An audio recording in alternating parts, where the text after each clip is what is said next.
ഇത് മഞ്ഞൾപ്പൊടി, മുളക് പൊടി, മല്ലിപ്പൊടി. പിന്നെ പൊടികളെല്ലാം ഒരു റോവായിട്ടാണ് വെച്ചിരിക്കുന്നത് കേട്ടോ.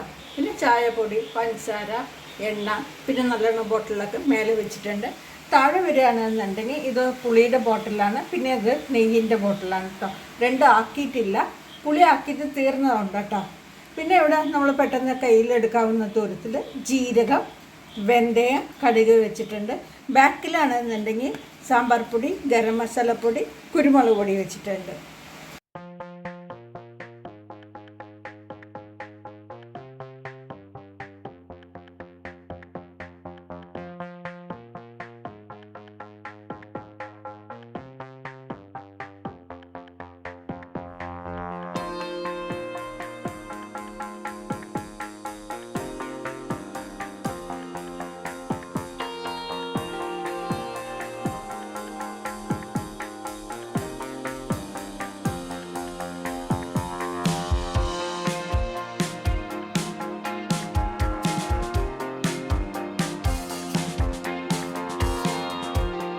ഹായ് ഫ്രണ്ട്സ്, നമ്മുടെ ഇന്നത്തെ വീഡിയോ ആമസോൺ ഷോപ്പിങ്ങിൻ്റെ സെക്കൻഡ് പാർട്ടാണ്. അപ്പോൾ ഈ സെക്കൻഡ് പാർട്ടിൽ എന്തൊക്കെയാണ് വാങ്ങിച്ചതെന്ന് നോക്കാം. വാങ്ങിച്ചതിൽ ആദ്യത്തെ സാധനം ഒരു കാസ്ട്രോളാണ് കേട്ടോ. ഇത് സ്റ്റീലിൻ്റെ ബോഡിയാണ്, പ്ലാസ്റ്റിക്കിൻ്റെ മൂടിയാണ്. അപ്പോൾ നമ്മൾ ഇതുപോലെ സാധനം വാങ്ങിക്കുമ്പോൾ നമുക്ക് ആവശ്യത്തിൽ കൂടുതൽ കുറച്ച് വലുപ്പമുള്ളത് നോക്കിയിട്ട് വേണം ഓർഡർ ചെയ്യാനായിട്ടോ. കാരണം ഞാനൊരു 1000 ml ഒന്നോ വാങ്ങിച്ചു. അത് നോക്കുമ്പോൾ ഒരു ലഞ്ച് ബോക്സിനേക്കാളും കുറച്ച് വലിയ ഒരു സൈസേ ഉണ്ടായിരുന്നുള്ളൂ. അപ്പോൾ അത് പോരാ പറഞ്ഞാൽ അത് തിരിച്ചു കൊടുത്തിട്ടാണ് ഇത് വാങ്ങിച്ചത്. ഇത് 3000 ml ആണ്. പക്ഷേ ഇതും ഒന്ന് ചെറുതായിപ്പോയി. പക്ഷേ ഞാൻ വെറുതെ എന്തിനാ നമ്മൾ ഇതിനെ തിരിച്ചു കൊടുക്കണമെന്ന് പറഞ്ഞിട്ട് ഇതുകൊണ്ട് അഡ്ജസ്റ്റ് ചെയ്യാൻ വിചാരിച്ചു. അത്യാവശ്യം ഒരു 4 പേർക്കുള്ള ഇഡ്ഡലി, ചപ്പാത്തി, പത്തിരിയൊക്കെ ഇതിൽ കൊള്ളും. അപ്പോൾ പിന്നെ നമുക്ക് വെറുതെ റിട്ടേൺ ചെയ്യേണ്ട ആവശ്യമില്ലല്ലോ. പിന്നെ വരുന്നത് 20ഓളം കൊളുത്തുള്ള ഒരു ഹാങ്ങറാണ് കേട്ടോ. കുട്ടികളുടെ ഉടുപ്പ്, കർച്ചീഫ്, സോക്സ്, അതുപോലെ കുഞ്ഞു കുഞ്ഞു ഐറ്റമൊക്കെ നമുക്ക് ഈ ഒരൊറ്റ ഹാങ്ങറിൽ തന്നെ തൂക്കിയിടാൻ പറ്റും. ഹാങ്ങറാണ്, എല്ലാവരുടെ വീട്ടിലുണ്ടാവും. എൻ്റെ വീട്ടിലുണ്ടായിരുന്നത് ഒരുപാട് പഴക്കമായി. അപ്പോൾ ഇത് ഡിസ്പോസ് ചെയ്യാനായപ്പോൾ ഞാൻ പകരം വാങ്ങിച്ചെന്നേ ഉള്ളൂ. ഈ മഴക്കാലത്ത് നമുക്ക് തുണി വിരിച്ചിടുമ്പോൾ കുറച്ച് സ്ഥലമൊക്കെ സേവ് ചെയ്യാൻ വേണ്ടിയിട്ടാണ് ഹാങ്ങർ ഉപയോഗിക്കുന്നത്. പിന്നെ വാങ്ങിച്ചത് ടിഷ്യൂ പേപ്പറാണ്.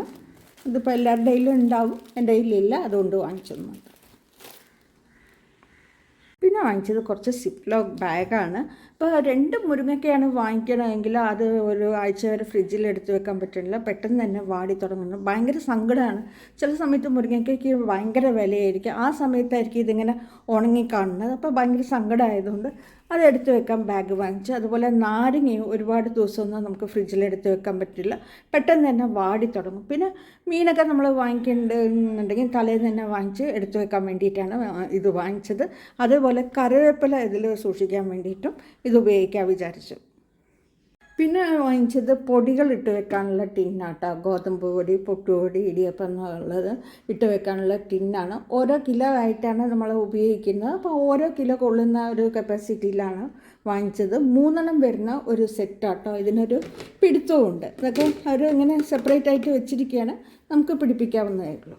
പിന്നെ ഇതിലൊരു കാര്യം പ്രത്യേകം പറയാനുള്ളത്, ഇത് 3 kg എന്നാണ് പറഞ്ഞത്. പക്ഷേ 3 കിലോ ഇതിൽ കൊള്ളുന്നു തോന്നുന്നില്ല. അപ്പോൾ നിങ്ങൾ വാങ്ങിക്കുമ്പോൾ കുറച്ച് കൂടുതൽ അളവിലുള്ളത് തന്നെ വാങ്ങിക്കുക കേട്ടോ. നിങ്ങൾക്ക് എത്ര ഇടേണ്ടതെന്ന് വെച്ചാൽ അതിലേക്ക് കുറച്ച് കൂടുതൽ കപ്പാസിറ്റി ഉള്ളത് തന്നെ വാങ്ങിക്കുക. ഫ്രിഡ്ജിൽ വെക്കാൻ വീണ്ടും കുറച്ച് ട്രേ വാങ്ങിച്ചിട്ടുണ്ട്. ഇത് ഇങ്ങനെ സ്ക്വയർ ആയിട്ടായിരിക്കണം, പക്ഷേ നമുക്കിത് വലിച്ചെടുക്കാൻ പറ്റും കേട്ടോ. ഇങ്ങനെ ലെങ്തി ആക്കാൻ പറ്റും. ഇത് നമ്മുടെ ആ ഒരു ഇതില്ലേ, ഫ്രിഡ്ജിൽ വെക്കണ ട്രേയിൽ, അതിൽ നിന്ന് ഇങ്ങനെ ഉള്ളിലേക്ക് ആക്കി വെക്കാൻ പറ്റും. പിന്നെ വാങ്ങിച്ചത് തുണി ഉണക്കാനുള്ള ചെറിയൊരു സ്റ്റാൻഡാണ്. ഇത് നമുക്ക് പലതരത്തിൽ ഉപയോഗിക്കാം. കിച്ചണിലോട്ട് വരികയാണെങ്കിൽ കിച്ചൺ ടവൽ ഉണക്കിയെടുക്കാൻ സ്ഥലമില്ലാത്ത ഒരുപാട് വീടുകളുണ്ടാവും. വർക്ക് ഏരിയയില്ല, അല്ലെങ്കിൽ കിച്ചണിൽ നിന്ന് പുറത്തിറങ്ങി തുണി കൊണ്ടുപോയി ഉണക്കാൻ പറ്റാത്ത ഫ്ലാറ്റുകളുണ്ടാവും. അങ്ങനെയുള്ളടുത്ത് നമ്മളിത് ജനലിൽ കൊളുത്തിയിടുകയാണെന്നുണ്ടെങ്കിൽ കിച്ചൺ ടവലൊക്കെ സുഖമായിട്ട് ഉണക്കിയെടുക്കാം. ഈ കിച്ചൺ ടവൽ അവിടെ ഇവിടെയും കിടക്കുമ്പോൾ അടുക്കളയ്ക്ക് തന്നെ ഒരു നാറ്റാണ്. അപ്പോൾ അത് ഒഴിവാക്കി നമുക്ക് ഇത് വൃത്തിയായിട്ട് ഉണക്കിയെടുത്ത് അടുക്കള കുറച്ച് ഫ്രഷ് ആയിട്ട് വെക്കാം.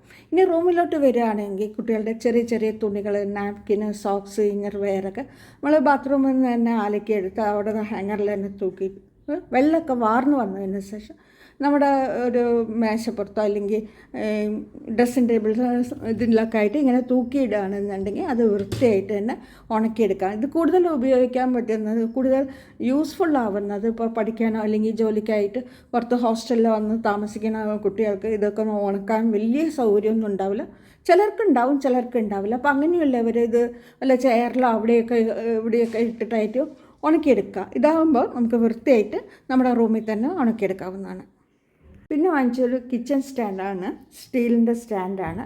നമ്മുടെ മസാല ഡപ്പ, എണ്ണ, ചായപ്പൊടി, പഞ്ചസാര, നെയ്യ് അതുപോലെയുള്ള സാധനങ്ങൾ നമ്മൾ പെട്ടെന്ന് അടുപ്പിൻ്റെ അടുത്ത് വെച്ചിട്ട് പെട്ടെന്ന് നമുക്ക് എടുത്ത് ഉപയോഗിക്കാൻ വേണ്ടിയിട്ടാണ് ഈ ഒരു സ്റ്റാൻഡ് വാങ്ങിച്ചത്. അപ്പോൾ ഇതെൻ്റെ എല്ലാ ആമസോൺ ലിങ്കും ഞാൻ താഴെ ഡിസ്ക്രിപ്ഷൻ ബോക്സിൽ കൊടുക്കാം. നിങ്ങൾക്ക് ഏതെങ്കിലും ആവശ്യമുണ്ട് തോന്നുകയാണെങ്കിൽ ആ ലിങ്ക് ക്ലിക്ക് ചെയ്താൽ നേരെ വെബ്സൈറ്റിലോട്ടായിരിക്കും പോവുക. അവിടെ നിന്ന് നിങ്ങൾക്ക് സാധനങ്ങൾ പർച്ചേസ് ചെയ്യാം.